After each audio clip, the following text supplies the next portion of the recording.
వెండితెరపై Rajinikanth, Pawan Kalyan super స్టార్లు. వీరికి కోట్ల మంది ఫ్యాన్స్. సాదాసీదా డైలాగ్ చెప్పినా థియేటర్లు దద్దరిల్లిపోతాయి. రజనీ ఏం చేసినా స్టైల్ గా కనిపిస్తుంది. పవన్ ఏం చెప్పినా పవనిజం అయిపోతుంది. వెండితెరకు సంబంధించినంత వరకు పవన్, రజనీ అభిమానులకు దేవుళ్ళు. కానీ వీరికి సమాజంపైనే ఎక్కువ దృష్టి. ప్రజలకేమైనా చేయాలన్న ఆలోచనతో రాజకీయం వైపు అడుగేశారు. సోదరుడు పెట్టిన ప్రజారాజ్యం పార్టీతో రాజకీయ అరంగేట్రం చేసిన పవన్ కళ్యాణ్ ఇప్పుడు జనసేనతో సొంత రాజకీయం చేస్తున్నారు. వెండితెరపై చూపించే ఫైర్ ను నిజ జీవితంలోనూ పవన్ చూపిస్తూ ఉంటారు. అందుకే పవన్ కళ్యాణ్ రాజకీయ పార్టీ ప్రకటించగానే అభిమానుల్లో అనూహ్యమైన స్పందన వచ్చింది. ప్రజారాజ్యం వ్యవహారం కళ్ల ముందు మెదులుతున్నా ఎక్కడా రాజకీయాల పట్ల పవన్ సిన్సియారిటీపై అనుమానాలు రాలేదు. పవన్ కూడా తనకు సినిమాల కంటే రాజకీయాలే ముఖ్యమని పదే పదే చెబుతూ ఉంటారు.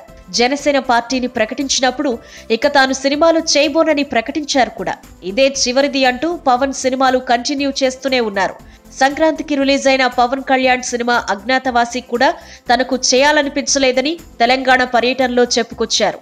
ఇక సినిమాలకు గుడ్ బై చెప్పినట్లేనని కూడా ప్రకటించారు. అయితే పవన్ కళ్యాణ్ అంగీకరించిన 2 సినిమాలు ప్రీ ప్రొడక్షన్ దశలో ఉన్నాయని ప్రచారం జరుగుతోంది.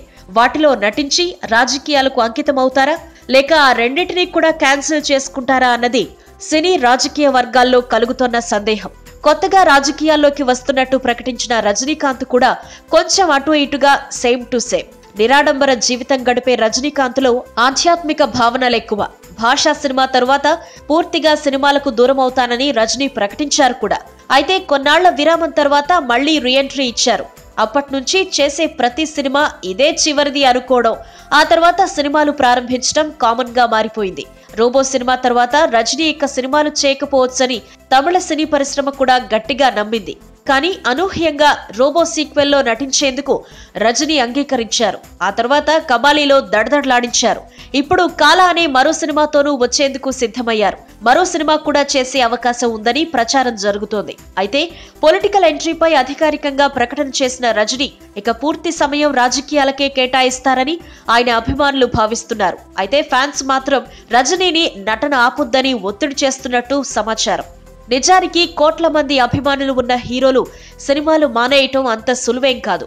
వీరు వెండితెర వేల్పులు కాబట్టి వారి నుంచి వచ్చే సినిమా కోసం అభిమానులు చేసే ఒత్తిడి అంతా ఇంతా కాదు. దానికి తోడు ఈ హీరోలతో సినిమాలు నిర్మించేందుకు నిర్మాతలు పోటీ పడుతూ ఉంటారు.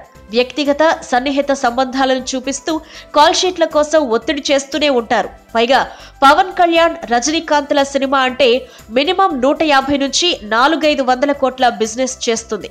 ఇలాంటి వ్యాపార అవకాశాలని వదిలిపెట్టడం తేలిగ్గా సాధ్యమయ్యే విషయం కాదు. ఈ కారణాలతోనే సూపర్ స్టార్లిద్దరూ ఎప్పటికప్పుడు సినిమాలకు దూరం అవుతామనుకుంటున్నా కొత్త ప్రాజెక్ట్స్ కు గ్రీన్ సిగ్నల్ ఇచ్చే పరిస్థితి వస్తోందేమో. ఈసారి వీరిద్దరూ సీరియస్ గా రాజకీయాలు ప్రారంభించిన సమయంలో కొత్త సినిమాల లెక్కేంటో కాస్త ఆగితే తేలిపోతుంది. ఈ వీడియో మీకు నచ్చినట్టయితే లైక్ చేయండి, షేర్ చేయండి. మరిన్ని ఇంట్రెస్టింగ్ వీడియోస్ చూడడానికి మా ఛానల్ కు తప్పక సబ్స్క్రైబ్ అవ్వండి.